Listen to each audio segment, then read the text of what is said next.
all these supports for vigilantism are being quietly enacted in states like Texas and Tennessee and Florida. And when you take a step back and look at all of these laws, they're sending a very clear message that the MAGA movement wants foot soldiers on the ground throughout our communities, surveilling people, snitching on them, and doing the work of enforcing the MAGA agenda.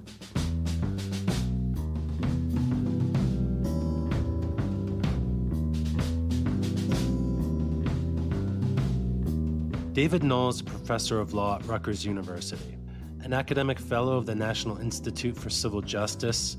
His writing has appeared in the New York Times, Slate, the New York Law Journal, and many others. He joins us to talk about his new book, which he co-authored with John Michaels, Vigilante Nation: How State-Sponsored Terror Threatens Our Democracy. We discuss the history of vigilantism in the country and how we can expect the second Trump administration, with the help of the Christian right, to continue to normalize and legalize vigilante activities in order to serve and enforce this new militant MAGA political moment we find ourselves in after this past election.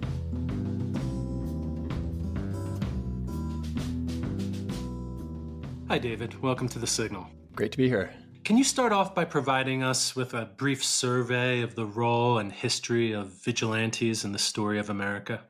Yeah, for sure. So when we think about vigilantes, we tend to think of figures like Batman, who are operating completely independently of the state because they think the police aren't doing their job or they're trying to pursue justice on their own. But when you dig into American history, that's not really the story we see. Whether we're talking about the way that slavery was enforced or the Jim Crow system or what we're seeing today, the story is more of private actors who are technically independent of the state, who nevertheless are carrying out programs of subordination and terror that are associated with what the government is doing and with what political parties are doing. And so what we're trying to do in this book is really shine a light on this undercurrent of state-supported vigilantism, private parties who are deputized by political actors and by the government to, in effect, do their dirty work.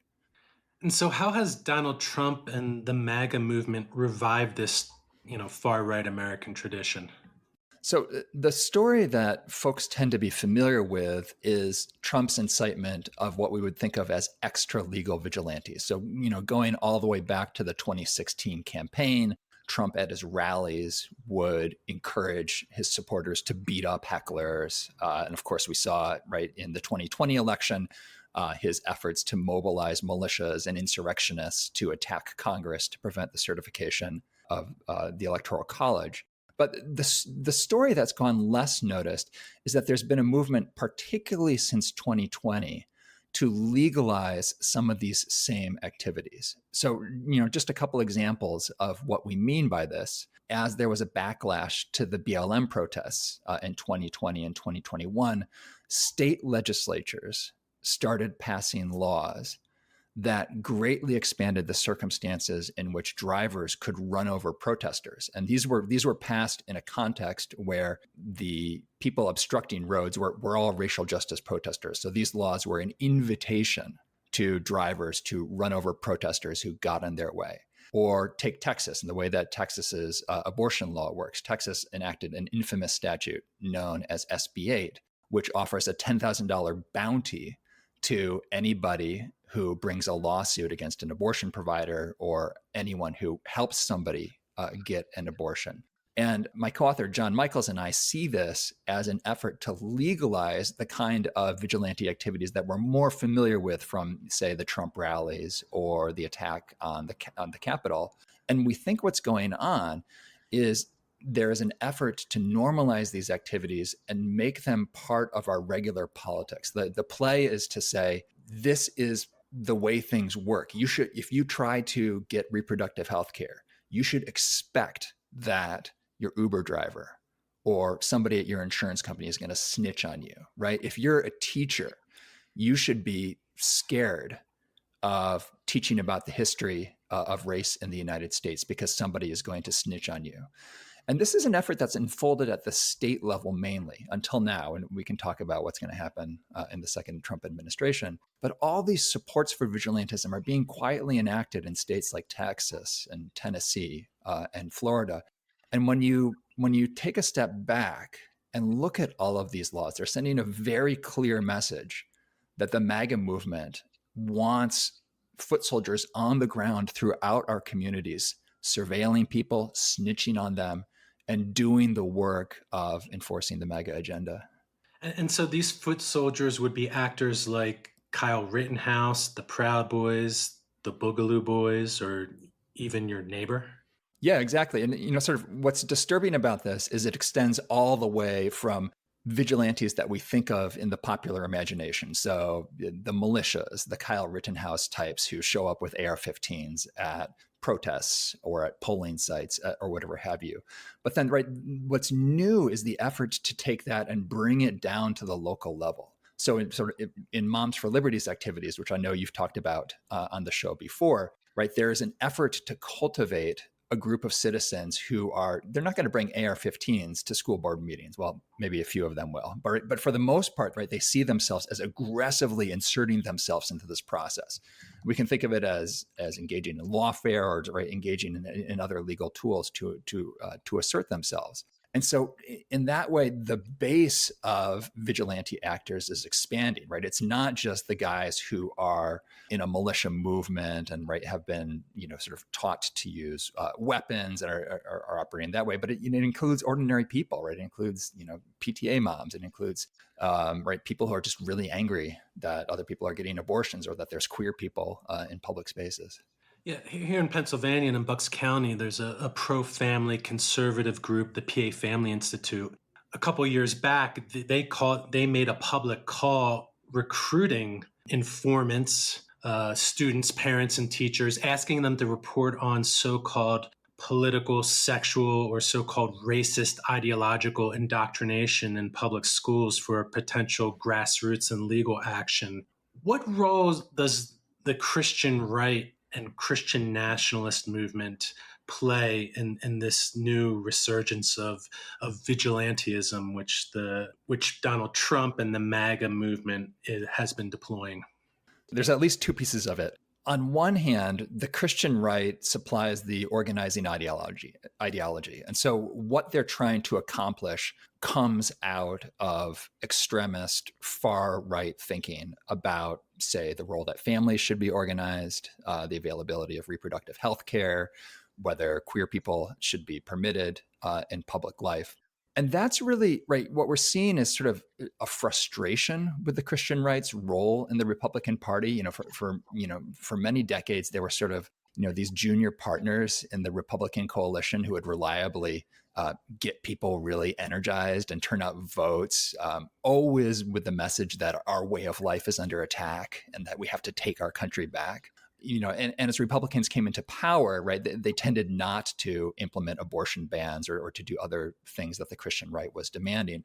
And so you're seeing the Christian right moving from a position of not just being a coalition partner in the Republican Party, but to saying, look, right, we are the energy of the party. We are the ones in the driver's seat, and right, we demand the ability to set the agenda. And so, right, they are supplying the vision that's being enforced through these vigilante measures. But then, right, some of these churches, some of the social networks that they're building, those are actually the vigilantes, right? Because even if there's legal authorization, you have to be a true believer to snitch on a neighbor who's going to an OBGYN or trying to cross state lines or to snitch on a teacher.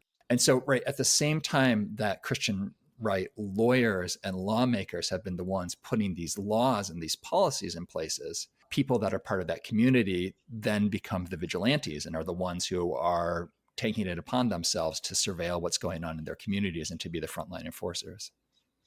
There's another component of this movement that you write about in your book, and it's a form of lawfare. Yeah, for sure. So when we talk about courthouse vigilantism, we're talking about schemes like that Texas anti-abortion bounty law, which offer rewards to people for bringing lawsuits that are directed at stamping out behavior that the vigilantes don't like. Now, this is it's sort of co-opting the way that civil lawsuits work, because there's lots of scenarios where you can bring litigation. There's lots of schemes where completely unproblematically legislatures have given people the right to sue.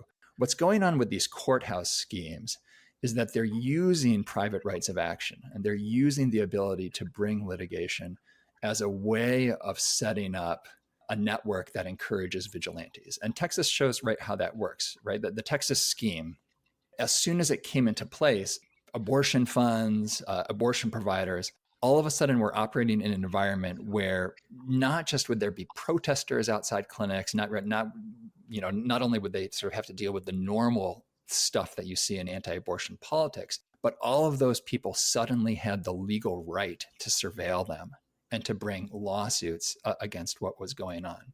And so we see this as sort of a very alarming adaptation and co-optation of what started as sort of a progressive liberal tool that we associate with the enforcement of environmental laws or civil rights laws. But the way it plays out in society is completely different, right? There's not employment discrimination vigilantes, right? Or if there are, they're not anything that we should worry about. And so they're using that legal technology, and they're using it to empower the most extreme actors in the community, and again, encourage them to be out there doing frontline enforcement, getting in people's business, and really sort of forcing people to comply with the Christian right vision of society. And so how will this new Trump administration continue to push this new vigilante movement and maybe even, legislate it or give it legislative support? So there's a number of things that we can expect to see. During the Biden administration, there has been some modest check on the vigilantes by federal administrative agencies. And, I don't want to suggest that the way federal agencies has been perfect, because as many people have noted, sort of the response to the January 6th attacks and sort of the response to the growing militancy of the vigilante movement has been pretty slow. And a lot of us were looking to the Justice Department under Merrick Garland to be a lot more forceful. But with Trump in office and whoever he succeeds in getting in place as the Attorney General, that's going to disappear entirely. So whatever federal check there was on vigilantism is going to go away. And if anything, you'll see law enforcement officials egging the vigilantes on, saying, come to us with reports of teachers who are talking about quote unquote critical race theory, or report it to us if you see people crossing state lines in order to get gender affirming care or stuff like that. The other piece of it that you're going to see is that policies that have been prototyped at the state level, there's going to be an effort to bring those to the federal level. So they're available throughout the entire country. And this is why, I don't want to be a doomer about this, but, when people say there's nowhere in the country that's safe, there's an element of truth to that, because you're going to see things like an effort to reinterpret the Comstock Act, which is something that can happen without Congress having to pass a law, right? Which happens through executive branch interpretation. And sort of just to fill people in, the Comstock Act is this 19th century law that prescribes the use of the mails to send things that can be used for abortions. And if that happens, right, what that does is that sets up vigilantes operating with the permission of state law to enforce it. And so there's going to be a whole bunch of legal moves, whether it takes the form of reinterpretations of old laws or regulations that government departments are putting out, that are taking what the states have been doing and making it federal policy. Can democracy survive this? It can be daunting for sure, but I think it's really helpful to understand that this is part of a story that's been going on for hundreds of years. And, oddly, right, on one hand, the fact that we're reviving these tools and these techniques that most of us associate with the Jim Crow era is terrifying, because, in my lifetime, we've lived in a period where the federal government guaranteed civil rights and offered fairly decent protection of civil rights, and we're going back to a system where states are allowed to do this. But there's also some hope there, right? Things were far worse during Jim Crow, and we were able to mobilize a political coalition to enact the Civil Rights Act. And so, the place we find ourselves in is, for better or for worse, we are more like in a period where we were before the Civil Rights Act, and we find ourselves having to once again put in place strong protections for the rights that are under attack. So is it hard work? Yes. Will it require solidarity?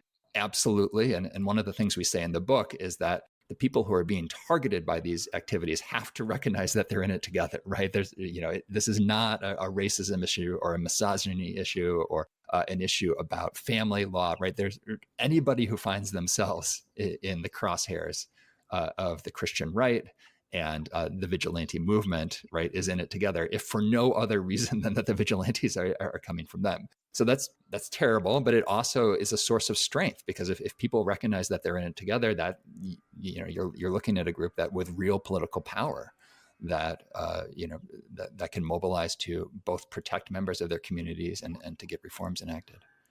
So community solidarity is one part of the resistance. What about on the state level? Do you think blue states can effectively legislate resistance to this new vigilantism and its war on multiracial and inclusive democracy? And if so, what could that look like?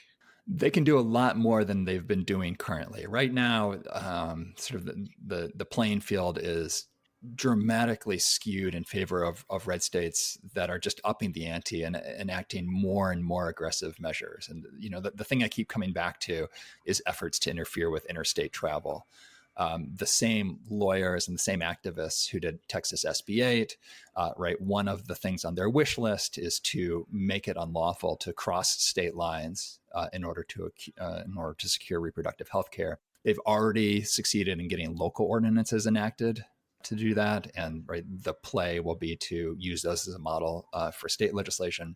The blue state protections against that are weak and could be a lot stronger. And so, just to take one example, one thing that blue states can do is enact robust protections for the right to interstate travel, and really make it painful to interfere with the right of interstate travel. And in doing that, they're sort of simply affirming the way that the country is and the way that it's supposed to operate. And so blue states have this, sort of this great advantage that they're defending the real Constitution, and the way that government under the Constitution is supposed to operate.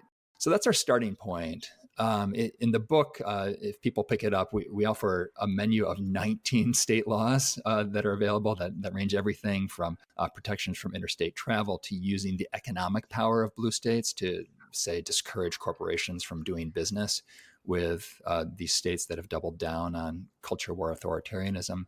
But people, it's going to require a shift in mindset, because for so long, those of us who believe in a pluralist, multiracial democracy, really since the Civil Rights Act of 1964, our default move has been to see this as a federal problem and to look to federal legislation and federal administrative agencies. And John and I are standing on the rooftops screaming, wake up, because the federal government is not the source of institutional power now. We need to start looking at state legislatures. We need to start looking at the state executive branches as where pro-democracy policies can come from, because that's where the power is. That's where your ability to resist comes from, at least for the next 4 years. So this is a progressive call for quote unquote states' rights now? It is, yeah. And to be clear, that's not, there's enormous advantages to, doing regulation at the federal level when you're in fact operating in a national economy. It's not something that anybody wanted. But I don't think blue states should sit on the sidelines, because and say, okay, well, we'll wait until we win the next federal elections. Among many other reasons, because of these sort of blue state protections are necessary to ensure that we continue having federal elections and that they're free and fair elections. And can this resistance be localized even further on the county or municipal level?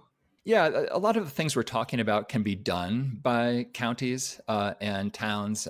We didn't really dive into it in the book, but something like protecting your right to travel, a town and a county can certainly do that.